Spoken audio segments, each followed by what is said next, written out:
आपने ये हेडलाइंस तो ज़रूर देखी होंगी कि भारत ने अमेरिका में मर्क्यूरी पब्लिक अफेयर्स एलएलसी नाम की एक लॉबिंग फर्म हायर कर ली है। लेकिन ये लॉबिंग फर्म काम क्या करती है, इसके बारे में जानते हैं। हाल ही में रूस यूक्रेन युद्ध के बाद भारत पर अमेरिका ने दो बार 25% टैरिफ यानी कुल 50% का टैरिफ लगाया। ऐसे में भारत ने सही समय पर अमेरिका में अपनी बात रखने के लिए टैरिफ के दबाव को कम करने के लिए एक पावरफुल फर्म को हायर किया है। इस फर्म का नाम मर्क्यूरी पब्लिक अफेयर्स एलएलसी है। इस फर्म में अमेरिका के पूर्व सीनेटर डेविड विटर भी काम करते हैं। अब सबसे पहले ये समझते हैं कि लॉबिंग फर्म काम कैसे करती है।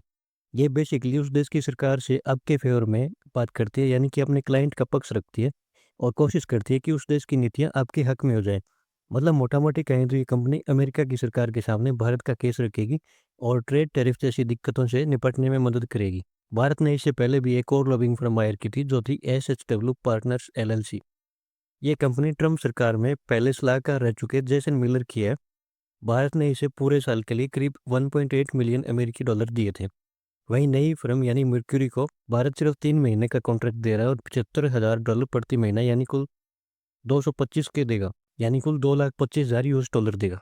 रूस यूक्रेन युद्ध के बाद भारत ने रूस से सस्ता तेल खरीदना जारी रखा, लेकिन अमेरिका को ये अच्छा नहीं लगा। नतीजा ये हुआ कि ट्रंप ने भारत पर प्रेशर बनाने के लिए 25-25% टोटल 50 दो बार में टैक्स लगाया। इसकी डेडलाइन 27 अगस्त थी और इससे पहले भारत ने दूसरी लॉबिंग फर्म हायर कर ली है ताकि अमेरिका में अपनी बात मजबूती से रख सके और इस दबाव को कम कर सके। इस पूरी प्रक्रिया में लॉबिंग फर्म की भूमिका कानूनी और डिप्लोमेटिक दोनों तरीके की होती है। ये लोग अमेरिकी नेताओं, अधिकारियों और मीडिया तक पहुंच बनाकर भारत की पोजीशन क्लियर करेंगे। अब फर्क ये है कि अमेरिका में लॉबिंग पूरी तरह से लीगल है, वहाँ ये कंपनी रजिस्टर होती है और जो भी पैसा इनमें मिलता है वो पब्लिक डोमेन में सारी इन्फॉर्मेशन होती है। भारत में लॉबिंग का ऐसा कोई सिस्टम नहीं होता है, लेकिन यहाँ पे हमारे थिंक टैंक्स होते हैं जैसे ORF, observer research foundation, CPR centre for policy research या फिर विवेकानंद फाउंडेशन काम करते हैं, जो सरकार और समाज को रिसर्च आधारित सुझाव देते हैं। ये अप्रत्यक्ष रूप से पॉलिसी बनाने में असर डालते हैं, लेकिन अमेरिका जैसे प्रोफेशनल लॉबिंग हमारे यहाँ नहीं होती।